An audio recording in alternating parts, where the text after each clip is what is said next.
There's a strategy. And the strategy is like watching wildlife. When you watch wildlife, you see you see the animal go for its prey. You see that tiger or that lion going for its prey. They're not going to sit there and wait for the food to come to them. They got to go get it. No matter what happens in this world, they got to go get it. And as a man, you should be able to know how to get a woman, how to put yourself in a position. And a lot of men, unfortunately, and it's not their fault, a lot of men weren't raised to that degree. Thank God I have a dad and a mother, but I have a dad that taught me the game.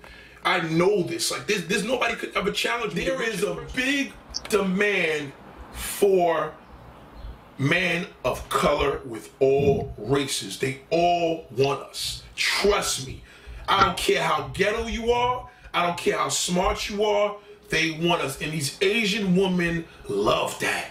The thing is, you're not going to walk through Chinatown and get approached. Remember when Mike Tyson was a big time boxer? Where is he most famous at?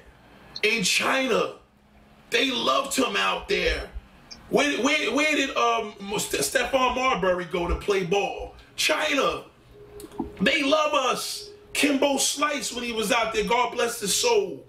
They love us. So if that is coming from them traditionally from the grain, it's here. There's a lot of half and half traditional Asian people that are actually here in the U.S. that know this, what I'm talking about. They know who Mike Tyson is. They know who Michael Jackson is. They know how to dance. They know our culture. They love our culture. And I think the thing is, if we feel that in our minds that, wow, in the back end they show us this, what can we do? What can we do? We can get on the streets of New York City and address this to the Asian community, to the females. We'll stop women from the age of 18 on up. And trust me, to be a movement. Nobody's doing that. There's no YouTubers doing that out there. I know that for a fact. There's no one.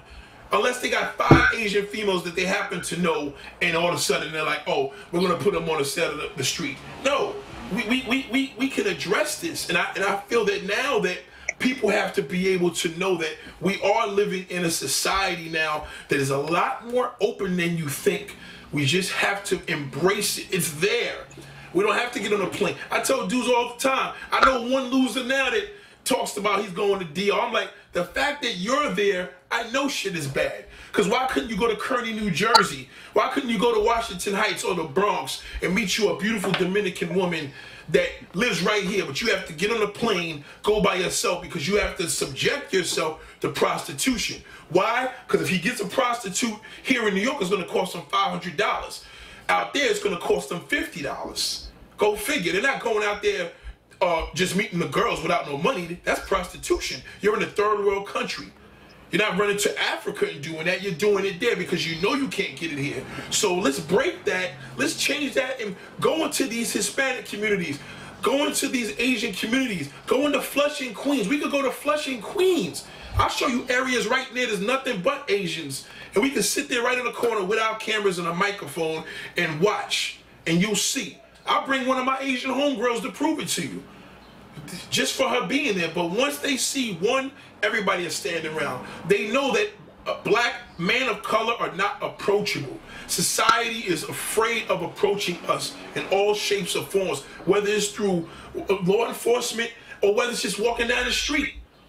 You know, the average girl is not going to approach because she's going to be scared to even say hello. But even if I say hello and she doesn't say a thing, I'm cool with that.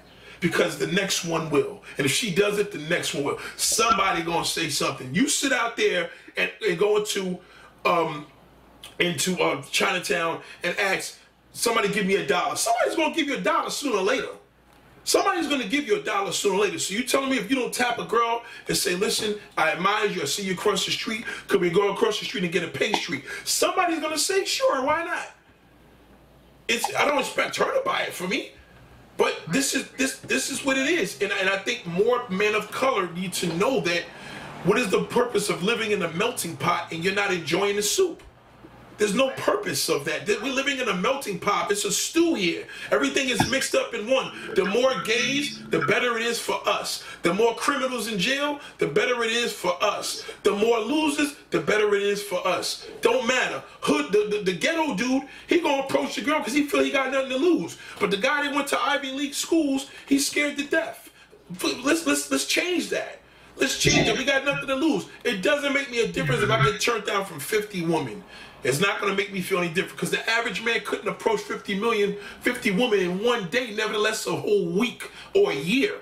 Ask the average man how many women he approached in a year's time without going to a bar or a strip club. He may say maybe 2, maybe none. I have a friend now that we're living in 7 months of the year. He hasn't spoken to a woman in 7 months. He hasn't approached a woman in 7 months. That has to change. I have to push him. Hey, you're going to go out here, talk to this woman, bro. What do you have to lose? So what if she ignores you or runs? I don't care if she runs. We're on camera. What is it? She can't say we raped her. This is what I think me and you should do. You being a fellow New Yorker, you're a young man, you're a Hispanic man, you know what you like, and you're aware of the things that's going on. Let's address this to the problem. Let's go to the core and deal with this. To the core. That will be a great YouTube video for me and your channel. You can't go wrong with that. That I agree with. I do have to go soon. That I agree with. I will say this, that it does need to be addressed. I'm actually leaving for Boston soon, in like a couple weeks, because I have to study for the graduate program. I will say that, you know, approaching Asian women and calling them out on this is very important. But what I will also say is that I think that your objective is different from mine. Your objective is to say, hey, there's an issue, whatever, let's focus it on trying to bring it together. I'm saying, hey, there's an issue, let's focus on it and make the people that these Asian women have looked at as less look like the bad guys. You're trying to bring people together. I'm trying to expose. Meeting a woman and having a dinner is no longer authentic anymore, because if you have to look through your cell phone and look at a porn to dream of a girl, and if that's not going to give you push to meet somebody, unfortunately, you should never watch porn again. And that's the problem. Like, porn is presented to men to more or less to like desensitize them, man. It's like to the point of like, what's the purpose of seeing all of these things that should push you to work harder? And then you're going to see what all these women are doing behind closed doors to not approach them in the street.